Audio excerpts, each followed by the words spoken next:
I'm Emily. And for 18 years, I wasn't a daughter. I was an employee who just happened to share DNA with my bosses. My 18th birthday wasn't a celebration. It was a shift. I spent the night in a black server's uniform, weaving through a crowd of 300 influencers and hangers-on, carrying a tray of vegan hors d'oeuvres that cost more than my entire wardrobe. The party was for my sister, Sarah. She was celebrating hitting 2 million followers, and the theme was Gilded Age Glamour. Everyone wore white and gold. Everyone except me. I was told to wear black so I wouldn't ruin the aesthetic. I blended into the shadows, refilling champagne glasses, dodging ring lights, and listening to my parents, Robert and Elizabeth, brag about Sarah's empire.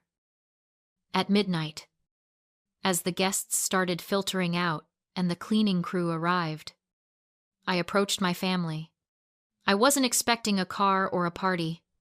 I just thought maybe, now that the work was done, they'd acknowledge the date. My dad saw me coming and smiled. But it wasn't warm. It was the smile he used when he closed a deal. He reached into his jacket pocket and pulled out a thick, bound document. "Happy birthday, kiddo," he said, handing it to me. "We got you something practical." I opened it. The title page read, "Invoice for services rendered 2006 to 2024. It was itemized. Obstetrician bill for my birth, $12,000. Diapers. Formula. Prorated electricity usage for 18 years. Rent for the converted server closet I slept in. Calculated at $800 a month. The final total at the bottom was $250,000. Sarah laughed. Her phone already out, recording my reaction for her private story. My mom touched my arm, her nails digging in slightly. "It's a joke, sweetie," she said, her voice light and airy. "But also, it's time to pay up or get out. You're 18 now. The free ride is over." I stared at the paper. I didn't cry. I didn't scream. I just looked at the numbers. This wasn't cruelty. It was a transaction. And if there was one thing my family had taught me, it was how to balance a ledger. Have you ever felt like an employee in your own family instead of a child? Tell me your story in the comments. I read every single one. I walked back to my room, which wasn't really a bedroom at all. It was a temperature-controlled server closet with a twin mattress shoved into the corner. The hum of the cooling fans had been my white noise for a decade.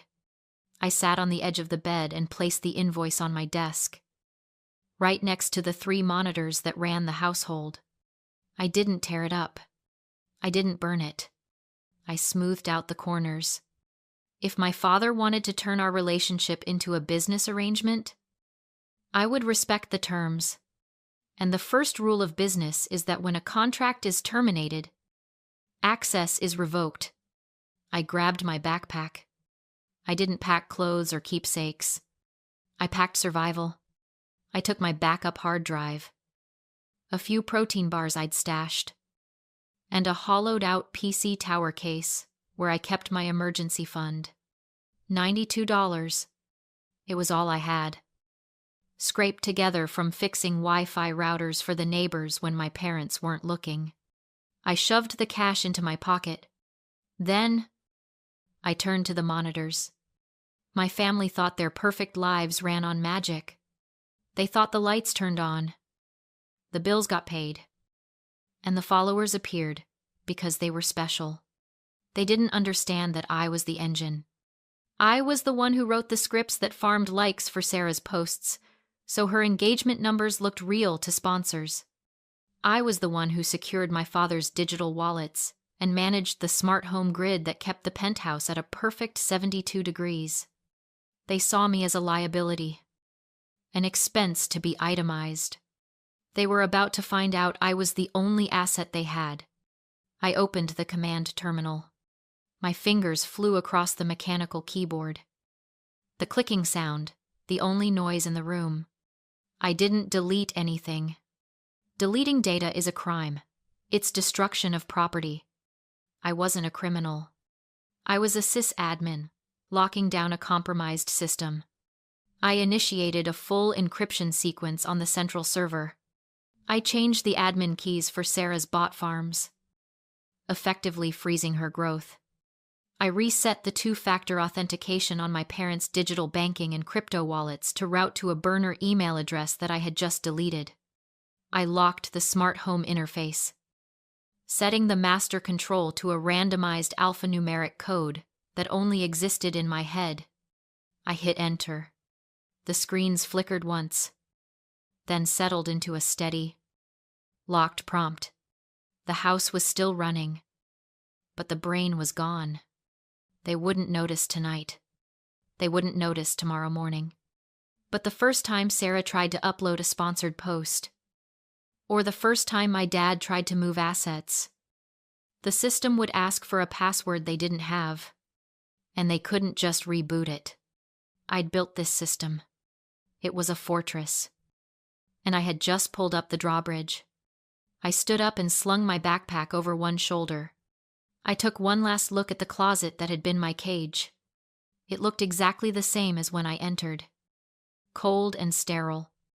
I walked out into the hallway. The party debris was everywhere, half-empty glasses, discarded napkins, the smell of stale perfume. I took the service elevator down to the garage, slipping out the side exit that the staff used. The night air in Century City was thick and tasted like exhaust. But to me, it tasted like oxygen. I checked my watch. It was 2 a.m. I had $92. No home, and no family. But as I walked toward the bus stop, listening to the distant hum of the city, I felt a strange lightness in my chest. I wasn't a daughter anymore. I wasn't an employee. I was a ghost in the machine, and I had just vanished. The bus ride to Venice Beach took 45 minutes and cost $2.50. I sat in the back, my backpack clutched against my chest, watching the city transition from the manicured lawns of Century City to the gritty, salt-stained concrete of the boardwalk. I got off at a stop that smelled of ocean brine and old frying oil. My destination wasn't a hotel. It was a hacker house, a euphemism for a crammed 2-bedroom apartment where 12 people slept in shifts. Coding startups on borrowed bandwidth. I paid the manager, a guy named Jax who looked like he hadn't slept in a week. $120 for a week on a top bunk. It was loud. It smelled like stale coffee, and there was zero privacy. It was the best place I had ever lived, lying on that thin mattress, staring at a ceiling stained with water damage. I finally had time to ask myself the question that usually haunts people like me. Why did I stay so long? Why did I put on the black uniform tonight? Why did I edit Sarah's photos for 6 years without a paycheck? Why did I secure my father's assets while he treated me like a liability? It wasn't because I was weak. It was because of the invisible chain. There is a psychological concept called learned helplessness. But in my family, it was more like learned utility. Since I was 6 years old, I was trained to believe that love was a transaction I hadn't yet afforded. I remember the first time I fixed something. The toaster had broken, and my dad was shouting, ready to throw it out. I took it apart, resoldered the connection, and it worked. He looked at me, not with affection, but with relief. He patted my head and said, "Good, useful." That word became my entire identity. Useful. If I could code better. If I could fix the Wi-Fi faster. If I could make Sarah look thinner in her photos. Maybe then I would earn the right to sit at the table. I became the IT department, the ghostwriter, the fixer. I thought I was paying dues into a family account that would eventually pay out in love. I thought if I worked hard enough, I would become indispensable. And if I was indispensable, I couldn't be discarded. That was the chain. The terrifying belief that my humanity was conditional on my output. I stayed because I was terrified that without my utility, I was nothing. The invoice my father handed me tonight didn't break my heart. It set me free.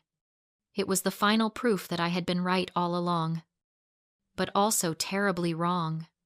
I was right that our relationship was transactional.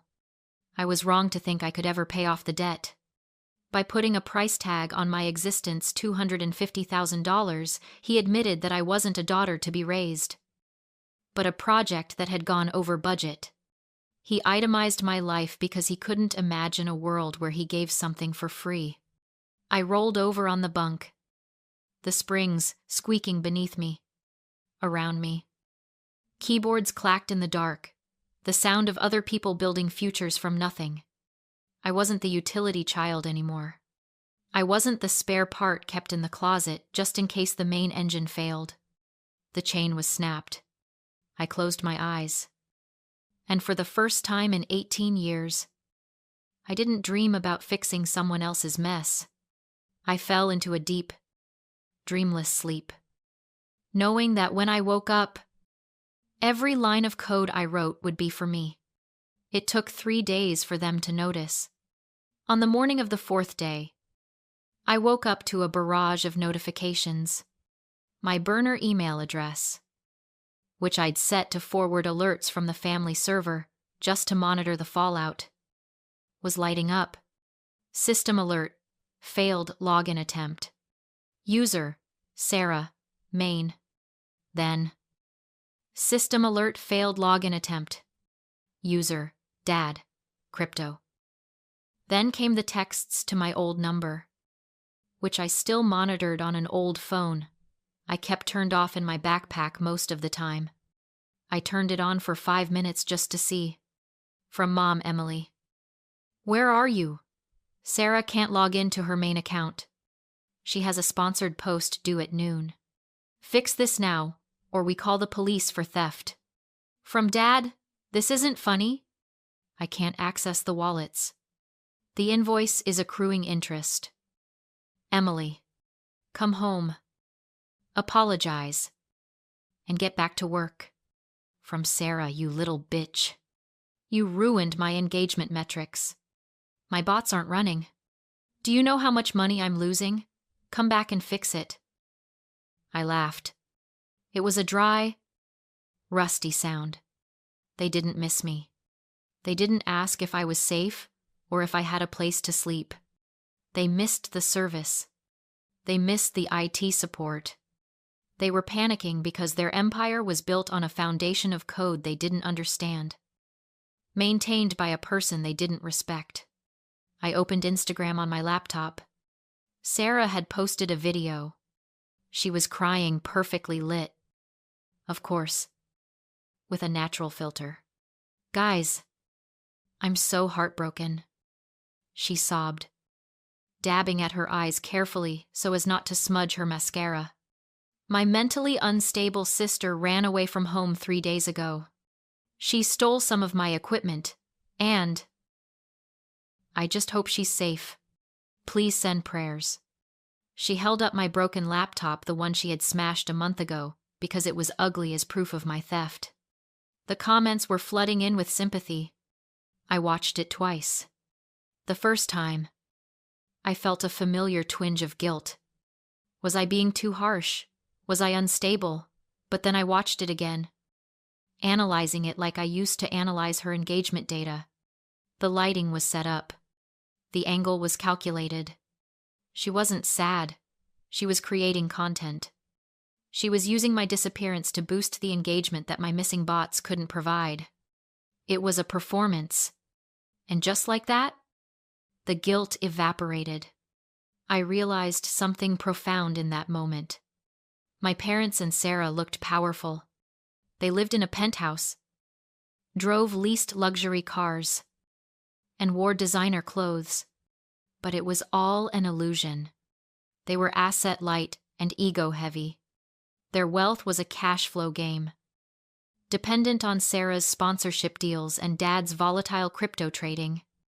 Without my back-end support, the cash flow stopped. They were like mannequins in a store window, impeccably dressed, but hollow inside. And I had just turned off the lights. I closed the laptop. Let them panic. Let them call the police. The police wouldn't care about a stolen password to a bot farm, which was technically a violation of the platform's terms of service anyway. They were trapped in a prison of their own making. And for the first time in my life, I held the key, and I had thrown it into the Pacific Ocean. I needed a job, a real one, not fixing routers for cash, but something with a W-2 that would let me rent an apartment that didn't smell like gym socks and despair. But to get a job, you need identification. And I had left my birth certificate and social security card in the safe in my father's study. I wasn't going back for them. That safe was biometric, and I had locked him out of it. But walking back into that penthouse was a risk I wasn't willing to take. So, I did what I always do. I went digital. I logged into the state's vital records portal to order a certified copy. It was a standard procedure until I hit the identity verification step. The system ran a background check to confirm I was me. It pulled up my credit report. I scanned the list. Student loans, none. Credit cards, none. Assets, 1. I stopped. I didn't have assets. I had $92 and a backpack. But there, listed under custodial accounts, was a Vanguard investment portfolio opened in 2006. The designator read UTMA, Uniform Transfers to Minors Act. Beneficiary Emily. Custodian Robert. My heart hammered against my ribs. A UTMA account is a specific financial instrument. It's money gifted to a minor that legally belongs to the minor, but is managed by a custodian until they turn 18. I clicked on the account details. I expected to see maybe a few $100s from a forgotten birthday check.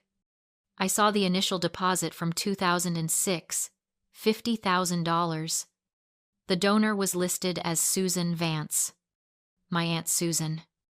The black sheep. The woman my father forbade us from speaking to because she was toxic and unstable. She had dropped 50 grand on me the year I was born.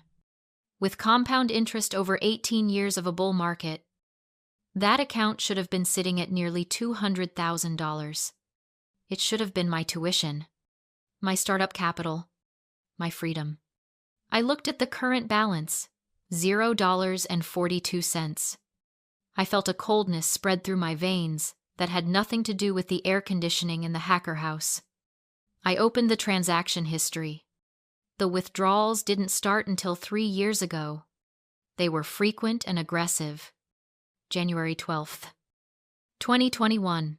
Withdrawal. $15,000. Merchant Beverly Hills Aesthetics.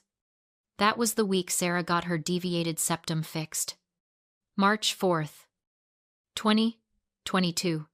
Withdrawal. $4,200. Merchant verified botnet services. Sarah's first 100,000 followers. June 15th. 2023. Withdrawal. $22,000. Merchant Lux Auto Leasing. Dad's Porsche. I scrolled down the list. Designer bags. Trips to Tulum. Crypto investments that went to zero. They hadn't just neglected me.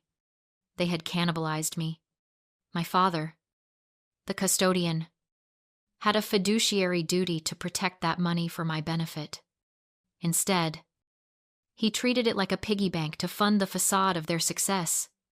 They stole my future to pay for their filters. This wasn't just bad parenting anymore.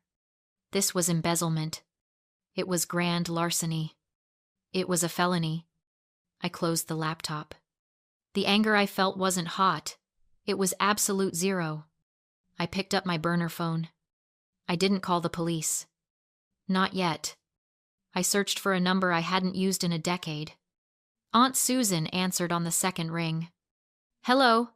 Her voice was sharp. "Suspicious. Aunt Susan."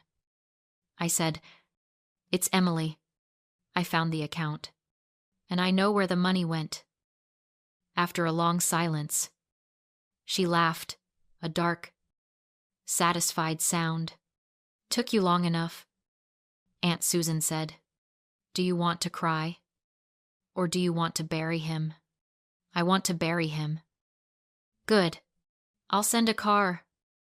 A black sedan took me to a downtown LA law firm, where Susan waited with Mr. Sterling, a cold-eyed attorney who wasted no time. Line by line, we reviewed the UTMA withdrawals. "Clear embezzlement," he concluded. "Civil recovery. Criminal referral. 5 to 10 years. "I want my money back," I said, "and them out of my life." Susan then revealed the truth. My father hid. My grandfather's penthouse was held in trust. Clause 14, the sanctuary clause, granted my parents a life estate only if they provided me a rent-free home until 25. The moment they charged me rent, the title reverted to me. "Does an invoice count?" I asked. Sterling smiled. "It's constructive eviction," and they documented it. 3 weeks later, we executed the removal during Sarah's live-streamed party. I entered with Sterling and 2 sheriff's deputies. When my father protested, Sterling laid the invoice on the table. "As of the day you issued this bill, the property became Emily's. You are trespassing." I gave them 1 hour to leave or face arrest for embezzlement. They fled in silence. The penthouse was mine. I framed the invoice instead of destroying it, not as evidence, but as proof. Then I tore down the server closet walls and transformed the space into something new. 3 months later, we launched The Spare Room, a nonprofit incubator for young women in tech who had been discarded like I was. Now the penthouse hums with servers and ambition. They thought I was disposable. They were wrong. The spare part replaced the engine.